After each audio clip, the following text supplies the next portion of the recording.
আসসালামু আলাইকুম সম্মানিত দর্শক, আপনারা অনেক রিকোয়েস্ট করেছেন সেলাই মেশিন নিয়ে একটি ভিডিও দেওয়ার জন্য এবং আপনারা প্রচুর পরিমাণ কমেন্ট করে থাকেন সেলাই মেশিনের সমস্যা নিয়ে যেন আমি একটি ভিডিও দিয়ে থাকি। তো আপনি কি আপনার মেশিনের সমস্যা নিজে নিজেই তৈরি করতেছেন? দেখুন, যত মেকারি করবেন আপনি মেশিনে, আপনার মেশিনের কিন্তু তত সমস্যা বাড়বে। এই বিষয়টি কি আপনার জানা আছে? দেখুন, আপনি কিন্তু কাপড় কাটিং শিখেছেন, কিভাবে করতে হবে, কিভাবে সেলাই করতে হবে, এগুলো শিখেছেন। আপনি কখনো কি কোনো মেকারের কাছে যেয়ে শিখেছেন কিভাবে পার্টসগুলোর মেজারমেন্ট অ্যাকুরেট করতে হবে, কোথায় কতটুকু কোন নাটটি টাইট দিতে হবে, এগুলো কিন্তু আপনি কখনো শিখেননি, তাই না? তো এই জন্য আমাদের উচিত হবে এই মেশিনের যে পার্টসগুলো আছে যখন আমরা হাত দিব এগুলো জেনে শুনেই কিন্তু আমাদেরকে হাত দিতে হবে। ইউটিউবে কোনো ভিডিও দেখে হুটহাট করে এই পার্টসে হাত দিবেন, ওই পার্টসে হাত দিবেন, আপনার মেশিনটায় কিন্তু একেবারেই সমস্যা হয়ে যাবে। তো মেশিনে যে সমস্যাগুলো হয়ে থাকে, যদি আপনি একটি মেকারের কাছে যান, 100 টাকা থেকে 500 টাকায় সাধারণ যে সমস্যাগুলো হচ্ছে এর ভিতরে কিন্তু আপনি সমাধান করে নিতে পারবেন। তারপরে মেশিন চালাতে যে ছোটো মোটো কিছু সমস্যা হয়ে থাকে, সেই সমস্যাগুলো কিন্তু সমাধান করা আপনি রাইট রাখেন, মানে আপনি করতে পারবেন। তো সেই বিষয়গুলো আমি ধাপে ধাপে দেখিয়ে দিব। আপনি কোন সমস্যাটি বাসায় সমাধান করবেন এবং কোন সমস্যাটি হলে আপনার মেশিনে হাতেই দেওয়া যাবে না, মেকারের কাছে নিয়ে যেতে হবে। তো আমি দেখিয়ে দিচ্ছি। তো সর্বপ্রথম আমি যে কথাটি বলবো, মেশিন চালাতে যেয়ে কিন্তু আমাদের কি হয়, এই চাকার মধ্যে অনেক সময় সুতো ঢুকে যায়। কি হয় দেখুন, আমি দেখিয়ে দিচ্ছি। তো এখানে কিন্তু অনেক সময় সুতা ঢুকে চালাতে যায়। তো এই সুতাগুলো আপনি বাইর করতে পারবেন। নেডেল আছে, মানে সুই আছে, সুইয়ের মাথা দিয়ে খুঁচিয়ে খুঁচিয়ে কিন্তু এখান থেকে আপনি সুতাটি বাইর করতে পারবেন। আর মেশিন চালানোর সময় আপনাকে লক্ষ্য রাখতে হবে এখানে যেন সুতা না ঢুকে। এখানে সুতা ঢুকলে কিন্তু আপনার চাকা অনেক জাম হয়ে যাবে, ঠিক আছে? মেশিনটি আপনি চালাতে পারবেন না ফ্রিলিভাবে। তো এই সমস্যাটি আপনি নিজেই সমাধান করতে পারবেন। তো এরপরে যে সমস্যাটি হয়ে থাকে, যে মেশিনগুলো অনেক পুরনো বা অনেক দিনের মেশিন, সেই মেশিনগুলোতে কিছু সমস্যা হয়ে থাকে। তো এইখানে যে দেখুন, এখানে কিন্তু একটি চাবি আছে। তো এই চাবিটার নাম হচ্ছে মিটার। আপনি কতটুকু সেলাইটি ঘন করবেন বা কতটুকু পাতলা দিবেন, মানে কতটুকু দূরত্ব দিবেন সেলাইটি, তো এটার উপরেই কিন্তু নির্ভর করবে। তো এটা অনেক সময় দেখা যায় চালাতে যে একাই উপরে উঠে বা নিচে উঠে, সেই ক্ষেত্রে আপনি একটা কাজ করতে পারেন। তো দেখুন, এই সাইডে একটি ছিদ্র আছে, এখানে একটি নাট পাবেন। এই নাটটি টাইট দিলে কিন্তু আপনার এই মিটারটি, ঠিক আছে, আপনি যেখানে রাখতে চাবেন সেখানেই থাকবে। তো এই সমস্যাটি যদি অতিরিক্ত হয় তাহলে আপনাকে এই সমস্যাটি কিন্তু মেকারের কাছে যেতে হবে। তো আপনি যদি অতিরিক্ত মেকারি করেন, এখানেই কিন্তু আপনার সমস্যা বাড়বে, আপনি কমাতে পারবেন না, আমি যেটা মনে করি। কারণ এই মেশিনগুলো যখন আপনি ঠিক করতে যাবেন আপনাকে ঠিকঠাক অস্ত্র লাগবে। সেই অস্ত্রগুলো কিন্তু যারা আমরা দর্জি কাজ করি আমাদের কাছে কিন্তু নেই। যারা মেকার তাদের কাছে কিন্তু বিভিন্ন ধরনের রেজ আছে, মারতুল আছে, সেগুলো দিয়ে তারা কৌশলগতভাবে এবং যে নাটগুলো আছে কোন নাটটি কতটুকু টাইট দিতে হবে তাদের সেই অভিজ্ঞতাটি আছে। তো আপনার এই সমস্যাটি যদি খুব দীর্ঘদিন থেকে হতে থাকে বা খুব বেশি সমস্যা হয়, আমি আপনাকে সাজেস্ট করব মেকারের কাছে নিয়ে যাওয়ার জন্য। মেকারের কাছে নিয়ে গেলে আপনার, ঠিক আছে, 70 থেকে 100 টাকার ভিতরে এই চাবির সমস্যাটি আপনি কিন্তু সমাধান করে নিয়ে নিতে পারবেন। এরপরে আসবো আমরা, মেশিন চালাতে যেয়ে দেখা যায় সুতা ছিঁড়ে যায়, বারবার সুতা ছিঁড়ে যাচ্ছে। এই সমস্যাটি কিন্তু আপনি নিজেই সমাধান করতে পারবেন। তো সুতা ছিঁড়ে যাওয়ার একটি মূল কারণ হচ্ছে, যেটা সব থেকে বড় কারণ, এখানে যে নেডেলটাই আছে মানে সুই, এই সুইয়ের কারণে কিন্তু সুতা বারবার কেটে যায় বা ছিঁড়ে যায়। তো কেন? আপনি ফার্স্ট টাইমে যে জিনিসটা ট্রাই করবেন, 14 নম্বর, 16 নম্বর, 18 নম্বর, এই 3 প্রকার সুই আপনি ব্যবহার করবেন। ফার্স্ট টাইমে যদি আপনার 14 নম্বর লাগানো থাকে, সেটা ট্রাই করার পরে যদি সুতা ছিঁড়ে যায় তাহলে আপনি 16 নাম্বার লাগিয়ে নেবেন। 16 নাম্বার লাগানোর পরে যদি আপনার দেখা যাচ্ছে তারপরে সুতা ছিঁড়ে যাচ্ছে, সেলাই অ্যাকুরেট হচ্ছে না, তখন আপনি 18 নাম্বার লাগিয়ে নেবেন। এই 18 নাম্বার সুই লাগার পরেও যদি আপনার সুতা ছিঁড়ে যায় তাহলে এখানে আপনাকে আরেকটি কাজ করতে হবে। দেখুন, এখানে যে আমরা এই সুইয়ের মানে নিডেলের যে ভিতর দিয়ে সুতাটি দিই, তাই না, এখানে কিন্তু সুতাটি চলাচল করে। আপনি দেখবেন এই ছিদ্রটির এখানে অনেক সময়, ঠিক আছে, অনেক ধারালো হয়ে যায়। এই ধারালো হওয়ার কারণে কিন্তু এখানে সুতা ছিঁড়ে যায়। আপনি যদি এখানে নতুন সুই লাগিয়ে নেন তাহলে আশা করি সেই সমস্যাটি হওয়ার কথা না। আপনার মেশিনে যদি সুতা ছিঁড়ে তাহলে আপনি সুই চেঞ্জ করে ট্রাই করবেন। তারপরে যদি সুতা ছিঁড়ে তাহলে আপনি কি করবেন?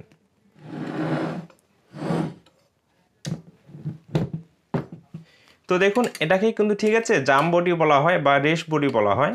এখানে দুই সাইডে দুইটি পিন আছে, পিন দুটি আমরা এইভাবে সাইডে চাপ দিলে কিন্তু এই চাপ বডিটি খুলে আসবে এবং এখানে দেখবেন সেটেল নামক একটি পার্টস আছে। এই পার্টসের এই মাথাটা অনেক সময় ধারালো হয়। তো আপনি কাট বা সিরিজের মধ্যে এই মাথাটিকে ঠিক আছে একটু ঘষে নিতে পারেন। ঘষে নেওয়ার পরে আপনি আবার সেট করবেন এইভাবে, আমি দেখিয়ে দিচ্ছি। এইভাবে আবারও সেট করে নেবেন।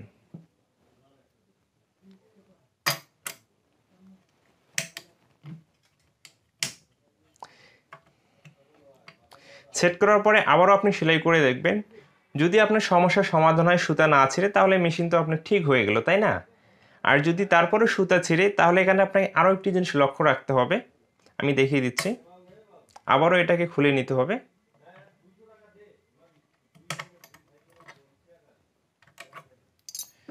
তো দেখুন এখানে একটি রড দেখা যাচ্ছে, তাই না?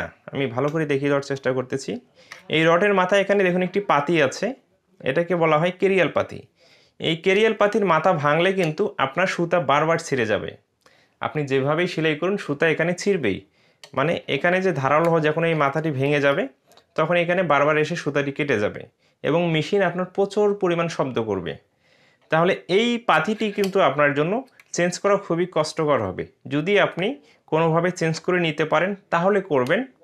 আর যদি চেঞ্জ করতে আপনার খুব সমস্যা হয়, আপনার পাশে যদি কোনো আপনার পরিচিত টেইলার্স থাকে, তার কাছে যে আপনি চেঞ্জ করে নিতে পারেন। আশা করি আপনি যদি কোনো টেইলার্সের কাছে যেয়ে বলেন, অবশ্যই আপনাকে এই পাতিটি কিন্তু চেঞ্জ করে দিতে রাজি হবে, আশা করি আমি।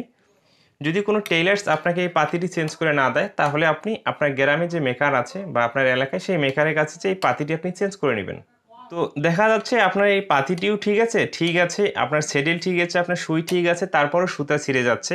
এরপরে আপনি এখানে দেখবেন এটা হচ্ছে রেস্ট বডির পাতি। এই পাতিটি অনেক সময় ধারালো হয়ে যায়। এই পাতিটি কিন্তু আপনাকে দেখতে হবে এই পাতিটির কারণে কি ছিঁড়তেছে নাকি। যদি আপনি এটাও বুঝতে না পারেন, তাহলে আপনাকে মেকারের কাছে নিয়ে যেতে হবে। তো এই পাতিটির যখন সমস্যা হবে, এখানে কিন্তু অবভিয়াসলি আপনাকে মেকারের কাছে নিয়ে যেতে হবে। আপনি এখানে যত মেকারি করতে যাবেন, এখানে কিন্তু আপনি ঠিকঠাক মতো মেজারমেন্ট করতে পারবেন না। আর যারা পূর্ণাঙ্গ অভিজ্ঞতা আছে, তারা কিন্তু ঠিকঠাক মতো এই পাতিটি এখানে মেজারমেন্ট করতে পারবে। তো এই জন্য আমরা কি করব, সুই এবং ছেড়েল এবং এই কেরিয়াল পাতি পর্যন্ত আমরা নিজে ঠিক করার চেষ্টা করব। এরপরে যদি সমাধান না হয়, তাহলে অবশ্যই মেশিনটাকে মেকারের কাছে নিয়ে যেতে হবে। যদি মেকারের কাছে আপনি নিয়ে না যান, তাহলে আপনার মেশিনের কিন্তু সমস্যা আরও বাড়বে এখানে।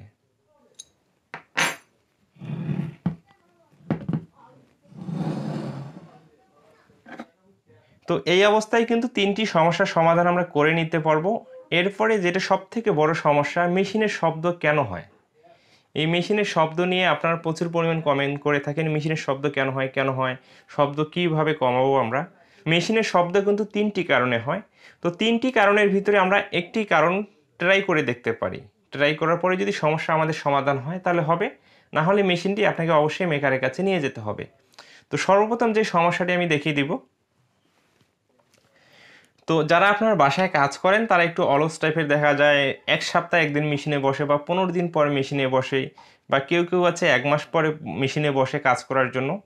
তো আমরা যারা দোকানে কাজ করি, যারা টেইলার্স প্রফেশনালভাবে টেইলারি কাজ করে, তারা কিন্তু প্রতিনিয়ত মেশিনে কাজ করে থাকে। এই জন্য তারা সকালে একবার মেশিনে তেল দেয় এবং বিকেলেও একবার তেল দেয়। আবার অনেকজনে একবার তেল দিয়ে চালায়, কোনো সমস্যা হয় না। তো আপনাকে আমি বলবো, আপনি মেশিনে যখন কাজ করার জন্য বসবেন, সর্বপ্রথম আপনাকে তেল দিতে হবে। মেশিনের যে পার্টসগুলো আছে, প্রতিটি পার্টসে আপনাকে তেল দিতে হবে। আর তেলটি যে ব্যবহার করবেন, অবশ্যই মেশিনে ব্যবহার করার জন্য স্পেশালি একটি তেল পাওয়া যায়, সেই তেলটি আপনি কিনে নেবেন। এই সরিষার তেল, নারকেল তেল, কেরাসিন তেল, এগুলো মিশ্রণ করে যদি আপনি তেল দিয়ে মেশিনটি চালান, অবশ্যই মেশিনের পার্টস অতিরিক্ত ক্ষয় হবে এবং মেশিনে প্রচুর পরিমাণ শব্দ হবে। তো মেশিনের শব্দ কমানোর জন্য আমাদেরকে সর্বপ্রথম কি করতে হবে, তেল দিতে হবে। তেলটি ঠিক মতো দিতে হবে, এইটাই হচ্ছে শব্দ কমানোর বড় অস্ত্র। তেল দেওয়ার পরও যদি মেশিনের শব্দ করে, কী কারণে শব্দ করে সেই বিষয়টিও আমি দেখিয়ে দিচ্ছি। তো এরপরে মেশিনটা আমরা এদিকে উল্টিয়ে নেব। তো দেখুন মেশিনে এখানে কিন্তু অনেকগুলো নাট বা অনেকগুলো রড দেখা যাচ্ছে। তো এই রড এবং এই নাটগুলোর সাহায্যে কিন্তু আমাদের এই মেশিনটি সুন্দরভাবে পরিচালিত হচ্ছে। তো এখানে যে মেজারমেন্টগুলো করা আছে, এই মেজারমেন্টগুলো কিন্তু সাধারণত আমরা এই ধরনের মার্তুল বা রেস দিয়ে কিন্তু আমরা সাধারণতভাবে অ্যাকুরেট করে মেজারমেন্টগুলো করতে পারবো না। এখানে যে নাট এবং রডগুলো দেওয়া আছে, আবারও বলে দিচ্ছি আমি, এই কাজগুলো কিন্তু সম্পূর্ণটাই যারা প্রফেশনালভাবে এই মেশিনের মেকানিক কাজ করে তাদের জন্য। তো এখানে আপনি দেখবেন, দেখা যাচ্ছে অতিরিক্ত লুজ যদি থাকে, এটা আপনি এইভাবে দেখবেন, অতিরিক্ত যদি লুজ থাকে এই কারণে কিন্তু শব্দ করতে পারে মেশিনটির।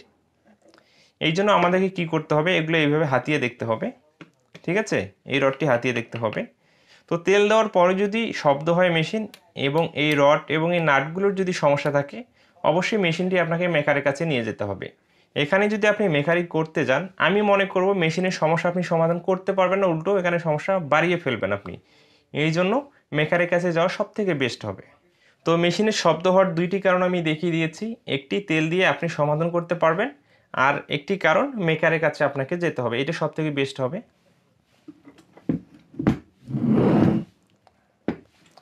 তো আরেকটি কারণে মেশিনের শব্দ হয়, সেটা হচ্ছে দেখুন, তো মেশিনের এখানে এই ভিতরে একটি ক্যাম জাতীয় পার্টস আছে, সেই পার্টসটির নাম হচ্ছে ক্যাম। সেই ক্যামটির এখানে একটি রড আছে, সেই রডটির সাহায্যে কিন্তু ক্যামটি ঘুরে এবং এই মেশিনটি পরিচালিত হয়। সেই ক্যামটির যদি কোনো ধরনের সমস্যা হয় তাহলে মেশিন কিন্তু শব্দ করতে পারে। তো এই কারণটিও কিন্তু আপনি নিজে ঠিক করতে পারবেন না, এখানে আপনি মেকানিক করতে গেলে আপনি সম্পূর্ণ মেশিনটি নষ্ট করে ফেলবেন। কারণ এই পার্টসগুলো ঠিক করতে গেলে আমাদের পর্যাপ্ত পরিমাণ অস্ত্র লাগবে এবং পর্যাপ্ত পরিমাণ মেশিনের মেজারমেন্ট সম্পর্কে জ্ঞান থাকতে হবে আমাদেরকে। তো শব্দ কেন হয় এই তিনটি কারণ আশা করি আপনি বুঝতে পেরেছেন। তো মেশিনের শব্দ তিনটি কারণে, আমি দুইটি কারণে মেকারের কাছে আপনাকে যাওয়ার জন্য সাজেস্ট করেছি এবং একটি কারণ আপনি তেল দিয়ে সমাধান করতে পারবেন। এখানে আরও একটি সমস্যা আছে, আমি বুঝিয়ে দিচ্ছি আপনাদেরকে। সেলাই করার সময় সেলাই কিন্তু গুটি গুটি হয়ে যায় বা নিচে সেলাই ঠিক থাকে, উপরে সেলাই ডিস্টার্ব দেয়, সেই সমস্যাটা কিন্তু আপনি সমাধান করে নিতে পারবেন। তো দেখুন এখানে যে আমাদের তো সুতাটি আমরা কিন্তু সেট করার পরে, তো এখানে যে ঠিক আছে পাতিটি আছে, এই পাতিটির মাঝখান দিয়ে কিন্তু সুতাটি যাওয়া আসা করে এবং আমরা যে ববিন ক্যাশের সুতাটি লাগাই, এই ববিন ক্যাশ এবং এখানের যে মেজারমেন্টটি আমাদেরকে অ্যাকুরেট করে নিতে হবে। তো এই সমস্যাটি কিন্তু আপনি যে কোনো ইউটিউবে ভিডিও দেখে আপনি সমাধান করে নিতে পারবেন, এখানে কোনো সমস্যা হবে না। এখানে যদি আপনি 1000 ওভার ঠিক আছে এইভাবে টাইট করেন, লুজ করেন, আপনার মেশিনের গুরুত্বপূর্ণ কোনো সমস্যা হবে না, তাহলে এই সমস্যাটিও আপনি সমাধান করে নিতে পারবেন। তো মেশিনের আরও একটি সমস্যা হয়ে থাকে, সেটা হচ্ছে মেশিনের দাঁতি নামক এখানে একটি পার্টস আছে। তো এই পার্টসটি অনেক সময় ঠিক আছে বিভিন্ন ধরনের সমস্যা দেখা দেয়, কাপড়টি ঠিকঠাক মতো ঠিক আছে সার্ভিস দিয়ে নিয়ে যায় না, এবং তো এই দাঁতির যখন সমস্যাটি হয় কাপড় এখানে অনেক সময় ঠিক আছে দেখা যায় ঘুচকি ভিতরে চলে যায়, নাহলে কাপড়টি যেভাবে নিয়ে যাওয়ার কথা পিছনের দিকে সেভাবে নিয়ে যায় না। তো তখন আপনাকে মনে করতে হবে দাঁতিটি হয়তো নিচে গেছে, নাহলে অতিরিক্ত উপরে উঠে গেছে। এই দাঁতির যে সমস্যাটি, এই সমস্যাটি সমাধান করা আপনার জন্য ঠিক হবে না, আমি মনে করব মেকারের কাছে নিয়ে গেলে সব থেকে বেস্ট হবে। তো এখানে যে মেশিনটি আছে, এই মেশিনের যে টাকিটুকি সমস্যাগুলো আছে, আপনি যদি মেকারের কাছে নিয়ে যান সর্বোচ্চ আপনাকে বলতেছি 500 টাকা আপনাকে বিল দেখাতে পারবে। যে মেশিনটি দিয়ে আপনি কাজ করবেন 2-10 টাকা উপার্জন করবেন, সেখানে আপনাকে বছরে বা 6 মাসে 200, 400, 500 টাকা ব্যয় করবেন, আমি মনে করি এটা খুব একটা বেশি টাকা না। আর ইউটিউবে ভিডিও দেখে সব পার্টসে আপনি নাড়াচাড়া করবেন, 500 টাকার ব্যয় কিন্তু আপনার এখানে 1500 টাকা হয়ে যেতে পারে। এই জন্য আপনাদেরকে আমি পরামর্শ দেব, সাধারণ যে সমস্যাগুলো আছে আপনি সমাধান করার চেষ্টা করবেন। করার পরে যদি করতে না পারেন বা সমাধান না হয়, তাহলে দ্রুতগতি মেশিনটি মেকারের কাছে নিয়ে যেতে হবে। তো এই ভিডিওর মূল টপিক হচ্ছে মেশিনের যে সমস্যাগুলো, কোন ধরনের সমস্যা হলে আমরা নিজেই সমাধান করতে পারবো এবং কোন ধরনের সমস্যা হলে আমাদের মেকারের কাছে নিয়ে যেতে হবে। এই ভিডিওর মাধ্যমে কিন্তু আমি আপনাদেরকে সেই পরামর্শগুলো দেওয়ার চেষ্টা করেছি, জানি না কতটুকু দিতে পেরেছি, এবং ভিডিওটি শেষ পর্যন্ত দেখার পরে যদি ভালো লেগে থাকে অবশ্যই আমার চ্যানেলটিকে সাবস্ক্রাইব করে রাখবেন। ভালো থাকবেন, সুস্থ থাকবেন, নিজের প্রতি খেয়াল রাখবেন।